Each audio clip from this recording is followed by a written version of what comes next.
Le Super Cashback Gold continue à faire des vagues. Cette fois-ci, ce sont les ressortissants étrangers qui sont montés au créneau. D'ailleurs, ils ont animé une conférence de presse mardi 20 juillet à l'hôtel Saint-Georges à Port-Louis. Tout comme les Mauriciens qui ont investi leur argent au Super Cashback Gold, les ressortissants étrangers également ont exprimé leurs craintes et leurs angoisses. Et nous Mauriciens, nous causons, nous sentons nos frustrations et nous écoutons maintenant un par un qui se poutille. Et effectivement, qui malgré qu'il nous gagne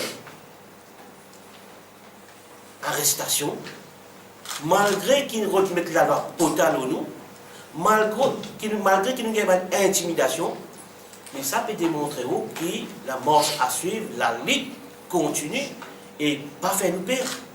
Parce que quand nous donne la vérité, quand nous sommes sincères dans nos combats, quand on peut souffrir, ou pas pour perdre l'intimidation.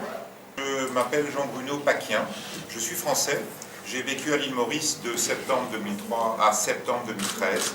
J'y ai travaillé en toute légalité, payé mes taxes et j'ai fait de mon mieux pour vivre ici. Donc, comme l'a dit Salim, nos vies ont basculé durant le week-end de Pâques 2015.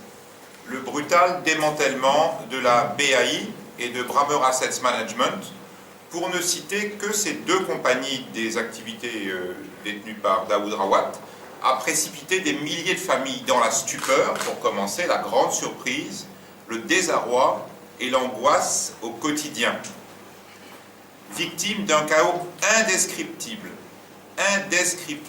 à travers les différentes mesures prises par le gouvernement au fil des semaines et des mois suivants, nous, victimes, avons désespérément tenté de comprendre quelle pouvait être la réalité des faits entre les multiples versions présentées, les campagnes de désinformation orchestrées, les portes fermées et l'impossibilité de se faire entendre. Que ce soit au niveau des firmes officieusement nationalisées ou des responsables du secteur public en charge de ce douloureux dossier, nos demandes répétées d'explications sont restées lettres mortes. La très grande majorité des investissements de BAM se sont vus payer leurs 80% sur lesquels le gouvernement s'était engagé.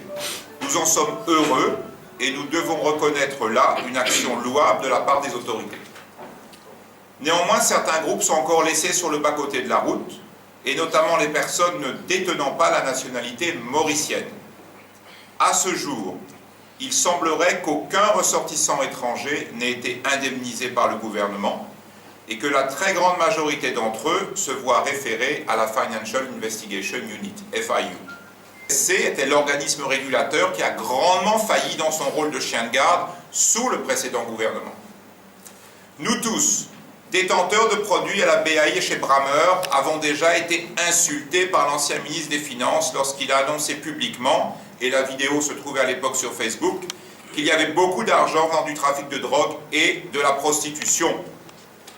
Et monsieur le ministre Badin a encore dit la semaine dernière qu'il y avait l'argent de la drogue dans les cars envoyés au FIU.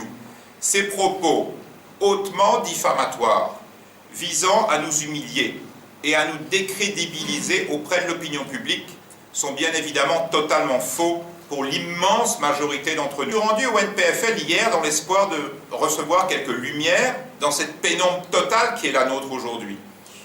C'est un bureau peuplé de jeunes employés, incapables de répondre clairement à aucune question et donnant chacun des versions différentes. Ils n'y sont pour rien, puisqu'ils ne sont visiblement pas formés, ni équipés pour répondre. Mon sentiment a été d'être jeté dans un navire en partance. Voyant M. Issari, directeur du NPFL dans le couloir, je lui ai demandé de m'éclairer sur le sort des étrangers et principalement sur ceux, comme moi, renvoyés au FIU. Il m'a donné une fin de non-recevoir en me disant que ses employés pourraient me répondre. Est-ce là la qualité de réponse à laquelle on peut s'attendre de la part d'un représentant de haut niveau du gouvernement mauricien ?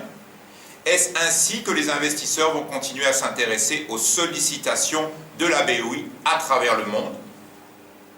J'entendais en début de semaine à la radio que les investissements avaient chuté gravement ces derniers mois. On ne peut s'empêcher d'y voir un lien avec le drame de la BAI et de BAM, et à la perte de confiance maintenant profondément ancrée de l'opinion internationale sur le climat prévalant actuellement dans le pays. D'ailleurs, et à force de recevoir des nouvelles négatives, je sais qu'un certain nombre de journalistes économiques, notamment en France, sont en train de rédiger des articles sur la situation réservée à ce jour aux étrangers dans ce dossier.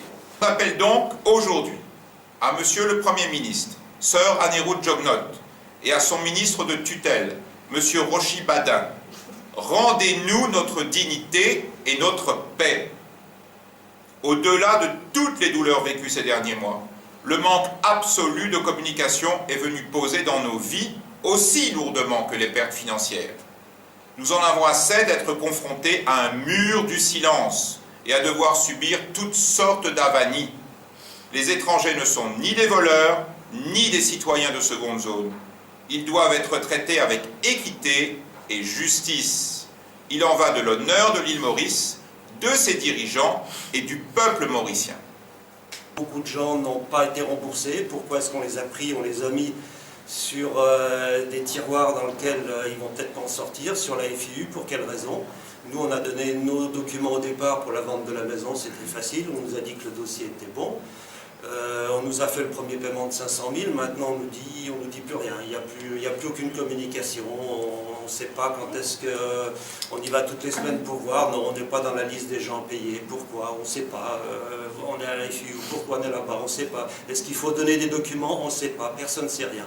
On ne peut pas avoir de renseignements. On ne sait pas combien de temps ça va durer. Ça fait 1 an qu'on est dans une situation très stressée. On ne sait pas ce qui va arriver, pourquoi, qu'est-ce qu'on a fait de mal, pourquoi...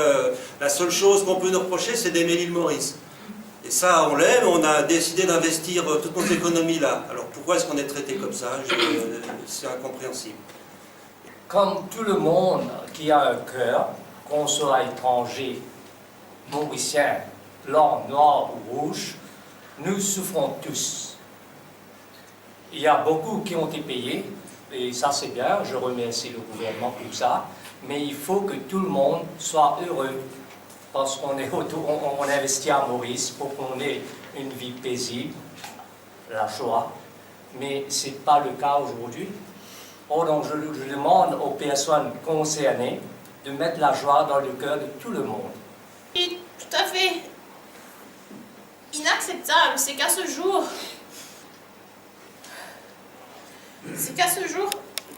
certains d'entre nous sont sous suspicion d'argent à la drogue. Parce qu'il y en a beaucoup bons d'Imoun qui ont déjà été payés. Ça veut dire que moi, je suis à la FIU, donc je ne suis pas un bon d'Imoun. Donc cette situation est totalement inacceptable. Je n'ai pas confié mon argent au premier venu, je n'ai pas confié mon argent au petit garçon dans le bas de la rue qui m'a dit « Donne-moi ton argent, tu me donnes 1, je te rends 100 ». Non, j'ai confié mon argent à la BAI en 2011, sachant que la BAI était approuvée par le FSC. Et cette compagnie était en 2010 la 2e plus grosse compagnie de l'île Maurice. Je n'ai pas mis mon argent n'importe où. Donc aujourd'hui, je me sens comme prisonnière d'un pays qui détient mon argent, qui me fait vivre un véritable enfer depuis la fermeture, depuis cet effondrement, et nous traite d'une manière qui n'est pas acceptable. Donc, Monsieur le ministre de la Bonne Gouvernance, qui s'est dit être mon sauveur, moi je ne suis pas d'accord avec ça. Pour l'instant, Monsieur le ministre de la Bonne Gouvernance, vous êtes mon bourreau. Vous êtes mon bourreau parce que vous me faites souffrir.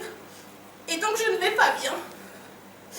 Donc j'espère sincèrement que ma voix sera entendue auprès des êtres humains qui gouvernent notre pays. Je dis bien notre pays parce que j'ai beau être française, je vis ici depuis un certain temps et je me sens bien ici.